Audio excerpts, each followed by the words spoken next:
अपघातासारख्या कोणत्याही इमर्जन्सीसाठी आता प्रवासाची रिस्क घेण्याची गरज नाही, कारण आता कणकवलीत सर्व अत्याधुनिक सुविधांनी सुसज्ज आहे डॉक्टर नागवेकर हॉस्पिटल आणि नर्सिंग होम। अत्याधुनिक ट्रॉमा केअर, अत्याधुनिक ambulance, trauma care surgeon, neurosurgeon उपलब्ध, रक्तपेढीची सुविधा, 20 किलोमीटर परिसरात ॲम्ब्युलन्सची मोफत सुविधा। डॉक्टर नागवेकर हॉस्पिटल आणि nursing home 24/7 emergency service. Mobile 9852 108 108 आणि 8803 108 108। आजची जी काय पत्रकार परिषद आयोजित केलेली आहे, तर एक जी काय आता गेले आठवडा बाजाराच्या संदर्भात जे काय आता टीका टिप्पणी चालू आहे किंवा अन्यत्र हलवण्याबाबतीत जे काय आपल्या मीडियाच्या माध्यमातून म्हणा किंवा प्रसारमाध्यमातून जे काय आता बातम्या आम्ही वाचतो ऐकतोय, त्या संदर्भात राष्ट्रवादीची भूमिका यासंबंधी स्पष्ट व्हावी या हेतूने आजची पत्रकार परिषद आयोजित केलेली आहे। तर आपण आता गेले जवळजवळ एक आठवड्या बाजाराचा प्रश्न जवळजवळ 3 वर्ष आपण बघतोय, जे सत्तांतर झालं आहे तिथपासून हा आठवडा बाजार कुठेतरी वादात सापडल्याचं आपण बघतोय। कारण जो पूर्वापार असा आठवडा बाजार सावंतवाडी शहराच्या मध्यवर्ती ठिकाणी आयोजित केला होता की जेणेकरून जे ग्रामीण भागातले उत्पादक शेतकरी असतील त्यांचा कुठेतरी शेतकी माल हा ग्राहकांपर्यंत पोचावा आणि ग्रामीण भागातील शेतकरी असतील किंवा जे काय त्या शेती उद्योगावर अवलंबून ते जे काय उद्योग निर्मिती असतील किंवा त्यांनी जे काय बनवलेल्या वस्तू असतील किंवा शेतमाल असेल तो कुठेतरी त्यांना बाजारपेठ उपलब्ध व्हावी या हेतूने हे सावंतवाडी बाजारपेठ बऱ्यापैकी चालू होती। परंतु काही राजकीय मंडळींनी आपल्या स्वतःचं कुठेतरी वजन वाढवण्यासाठी यामध्ये हस्तक्षेप करून तो बाजार इथून अन्य ठिकाणी हलवण्याचा प्रयत्न झाला। तिथून पुन्हा आता तो तळ्याच्या काठावर म्हणजे स्वतःच्या मर्जीनुसार ग्राहकांना असतील किंवा व्यापाऱ्यांना असतील गृहीत धरून म्हणजे आपण जे काय करू त्या मताने सर्व काही सावंतवाडीत घडतं या उद्देशाने आज आपण बघतोय। तर प्रत्येकाचे मतांतर वेगवेगळे आहेत की काही जण सांगतात आठवडा बाजार तिथेच व्हायला पाहिजे, काही जण सांगतात 4 ठिकाणी होणार आहे। म्हणजे एखादी वस्तू एखाद्याला जर कोथिंबीर पेंडी घ्यायची असेल तर एका ठिकाणी जायची, लसूण घ्यायला एका ठिकाणी जायचं, आलं घ्यायला एका ठिकाणी जायचं, असं 4 प्रकारे एका माणसाला ते फिरायचं। म्हणजे आठवडा बाजार होणार की लोकांचा बाजार होणार हा मोठा तिथे प्रश्न निर्माण होऊ शकतो।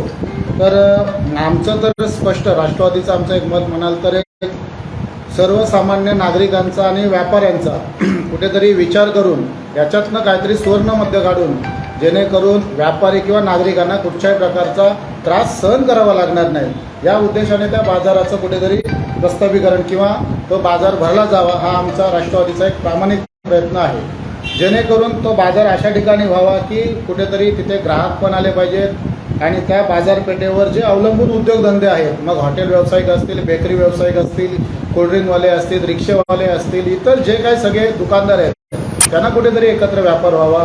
जो कोण ग्रामीण भागातून जो कोण बाबा येणार आहे त्यांनी येताना बरोबर काहीतरी आपले कामं ते ठरवून आलेले असतात की त्यांची कामं व्हायला पाहिजेत आणि एका छताखाली एका ठिकाणी त्यांना कुठेतरी फिरून त्यांना सोयीस्कर त्यांना परवडेल असा कुठेतरी माल घेऊन ते आपल्या दैनंदिन ज्या काही गरजा असतील त्या गरजा पूर्ण करू शकतील अशा ठिकाणी कुठेतरी बाजाराचं केंद्र व्हावं हे आमचा प्रामाणिक प्रयत्न आहे। परंतु काही राजकीय मंडळी बघितलात तर प्रत्येकजण म्हणजे आमच्यासहित प्रत्येकजण म्हणतो की कुठेतरी आपली राजकीय पोळी भाजून घेण्याचा प्रयत्न प्रत्येक पक्ष करताना आज दिसतोय। ते कुठच्याही प्रकारे नागरिकांचा विचार किंवा व्यापाऱ्यांचा विचार या ठिकाणी होत नाही आहे। आता पुढे ज्या काही होऊ घातलेल्या नगरपालिकेच्या निवडणुका असतील, जिल्हा परिषद, पंचायत समिती किंवा इतर ज्या काही निवडणुका आहेत त्या कुठेतरी डोळ्यासमोर ठेवून जे काय आता एकमेकावर टीका टिप्पणी चालू आहे आणि यामुळे काय होतं की व्यापाऱ्यांमध्ये कदाचित मतभेद निर्माण होत आहेत। मग ते स्थानिक व्यापारी असतील, जे कोण आता ज्या आठवडा बाजारासाठी व्यापारी येत आहेत मग ते असतील, हे बघतोय तर यांच्यामध्ये कुठेतरी वाद उद्भवण्याचा प्रश्न या ठिकाणी निर्माण होऊ शकतो। तर असा वाद विवाद टाळण्यासाठी सर्वांनी एकत्र बसून किंवा एक आपल्या माध्यमातून आपल्याला सुद्धा विनंती आहे, आपण सुद्धा एक थर्ड अंपायर म्हणून या ठिकाणी महत्त्वाची भूमिका निभावावी असं माझं सुद्धा एक आपल्याला प्रामाणिक विनंती आहे की आपण सुद्धा कुठेतरी एक जनमत चाचणी घ्यावी या संदर्भात। बाबा नागरिकांना तळ्याच्या काठावर बाजार हवा आहे, जिमखान्यावर हवा आहे की अन्यत्र उभा बाजारात हवा आहे, असा एक बाबा आपल्या माध्यमातून कुठेतरी बाबा नागरिकांची मतं घेऊन सगळ्यांनी एकत्र बसून याच्यावर कुठेतरी सुवर्ण मध्य काढून हा कायमचा प्रश्न मिटवावा ही माझी खरोखरच आपल्या माध्यमातून सर्वांना प्रामाणिक माझी मागणी आहे. दुसरी गोष्ट आपण बघतोय की जनता जी काय ती सध्या आता वाढत्या महागाई म्हणा असेल किंवा इतर ज्या काही दैनंदिन गरजा आहेत त्यापासून कुठेतरी जनता भरकटते. आता जनतेला त्रास सहन करावा लागतो, परंतु जे काय आता सत्ताधारी आहेत या बाबतीत कुठच्याही प्रकारचं जे काय नियोजन आहे किंवा आता बघतोय आपण की कार्यक्रमामध्ये आता विद्यमान आपले मंत्री आहेत, आमदार आहेत, आमचे दीपकभाई केसरकर आहेत, ते सांगतात की आता रामराज्य आलेलं आहे. तर चांगली गोष्ट आहे, रामराज्य आलेलं आहे तर चांगली गोष्ट आहे. कुठेतरी त्या रामराज्याचा म्हणजे राज्यासाठी काहीतरी उपयोग होऊन देत, जनतेसाठी काहीतरी त्याचा उपयोग होऊन देत. जो काय सर्वसाधारण शेवटचा घटक आहे तो कुठेतरी जगला पाहिजे, तो कुठेतरी तरला पाहिजे. या वाढत्या महागाईत असू दे किंवा ज्या काही त्यांना आता ज्या काही समस्या घडतात त्याच्यातून कुठेतरी सर्वसाधारण माणसाचं जीवन सरळ आणि साधं आणि सोपं व्हायला पाहिजे. यासाठी कुठेतरी या सत्ताधाऱ्यांनी आज प्रयत्न करणं खरोखर गरजेचं आहे. परंतु असं कुठच्याही प्रकारे हे होताना दिसत नाही. ते एकमेकावर टीका टिप्पणी एकत्र सत्तेत असणारे पक्षसुद्धा एकमेकावर टीका टिप्पणी करून आपली राजकीय पोळी भाजून घेण्याचा प्रयत्न करत आहेत, आपलं वजन वाढवून घेण्याचा प्रयत्न करत आहेत. तर आता आपण बघतोय की आता तसं बघितलं तर आता बेरोजगारी आहे. आता मल्टी स्पेशालिटी हॉस्पिटलचा आता प्रत्येक इलेक्शनच्या वेळी मल्टी स्पेशालिटी हॉस्पिटलचा विषय निघतो, मग त्याच्यावर चर्चा होते. परंतु जे आता सध्या सावंतवाडीत उपजिल्हा रुग्णालय आहे तिथे वैद्यकीय अपुऱ्या सोयी आहेत, औषध साठा अपुरा आहे, तिथे स्टाफ नाही आहे पुरेसं. मग ह्या ज्या मूलभूत गरजा आहेत त्या तरी पूर्ण करून देणं गरजेचं असताना उगाचच कुठेतरी लोकांची दिशाभूल करण्यासाठी विषय दुसरा बदलून लोकांना डायव्हर्ट करण्याचं काम जे काय चालू आहे ते खरोखरच चिंताजनक असं आहे.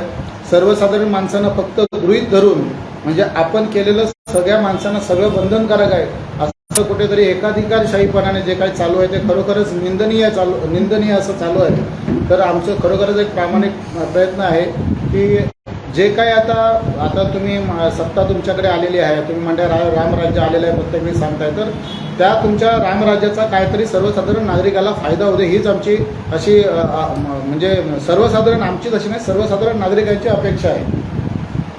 दुसरं आता आम्ही दुसरं म्हटलं की आता एक गोव्याच्यात आहे, मला एक आपल्या पत्रकारांच्याच कार्यक्रमाला उपस्थित राहण्याचं सौभाग्य लाभलं. तर त्या पत्रकारांच्या कार्यक्रमामध्ये गोव्याचे आमदार येऊन जाहीर व्यासपीठावर आपण केलेले कामं जे काय नागरिकांसाठी आपण कामं केलेली आहेत ते जाहीररित्या सांगतायत आणि आपले आमदार जे मंत्री आहेत ते फक्त नुसते घोषणा करत आहेत. हे कुठेतरी नुसत्या घोषणा करण्यापेक्षा ते कुठेतरी कृतीत होणं गरजेचं आहे. आज आपण त्या आमदार त्या ठिकाणी सांगतात जे GMCला ज्या सुविधा देतोय त्या धर्तीवर आपण आता म्हापशाला म्हणजे बांबोळीपासून आता आपल्याला जवळ म्हणजे ते सांगतात की सिंधुदुर्गवाल्यांसाठी सुद्धा तिथे कुठेतरी चांगल्या प्रकारे म्हणजे TVला तिथे गावात आता ते हे करतायत हॉस्पिटल आता अत्याधुनिक हॉस्पिटल म्हणजे मल्टी स्पेशालिटी लेवलच्या जिथे सुविधा मिळतील अशा प्रकारे कुठेतरी हॉस्पिटल हे करतायत उभं करतायत उभारणी चालू आहे. असं कुठेतरी काम होणं आज अपेक्षित आहे. म्हणजे या सत्ताधाऱ्यांकडनं म्हणजे जे आता जवळजवळ 12-13 वर्ष सत्ता भोगतायत, जे आज आमदार म्हणून आज विधानसभेत काम पाहतात आपल्या सिंधुदुर्ग जिल्ह्यात किंवा सावंतवाडी विधानसभेचा कुठेतरी विकास करणं गरजेचं असताना एक कुठेतरी लोकांना भावनिक साथ द्यायची आणि लोकांची सहानुभूती मिळवायचा हा आता प्रकार कुठेतरी थांबला पाहिजे. लोकांना सर्वसामान्य जनतेला ज्या दैनंदिन गरजा आहेत त्या मिळणं इव्हन आता लोकांना आता जे काय जीवन जगतात ज्या जीवनावश्यक वस्तू आहेत आता आपण बघतो 350 रुपये सिलेंडर होतात, 1100 रुपयाला सिलेंडर घ्यावा लागतोय. यासाठी तुमचं आता सरकार आहे, तुम्ही काहीतरी प्रयत्न करा. आता विजेचे दर आता वाढत आहेत, आपण फक्त वृत्तपत्रातून वाचतोय ते की विजेचे दर सुद्धा आता काही दिवसात वाढत आहेत. ते त्या बाबतीत कुठेतरी करा. आधीच आर्थिक महागाई आणि पुन्हा हे नवीन दरवाढीला लोकांना सामोरं जावं लागतंय. तर ह्यासाठी हे कुठेतरी दरवाढ कशी कमी करता येईल त्या बाबतीत तुम्ही हे करा. उगाच नको तो एक विषय घ्यायचा की जो सर्वसामान्य नागरिकांशी निगडीतच नाही आहे. तर हे कुठेतरी थांबून तुम्ही लोकांच्या विकासासाठी सावंतवाडीच्या विकासासाठी सावंतवाडी मतदारसंघाच्या विकासासाठी ठोस अशी काहीतरी भूमिका घ्या एवढीच आमची मागणी आहे. आमचे दिवसभरातले सर्व अपडेट्स ताज्या घडामोडी आणि थेट लाईव्ह पाहण्यासाठी सबस्क्राईब करा, लाईक करा कोकणचं नंबर 1 महा चॅनल कोकण 7 लाईव्हचं YouTube चॅनल.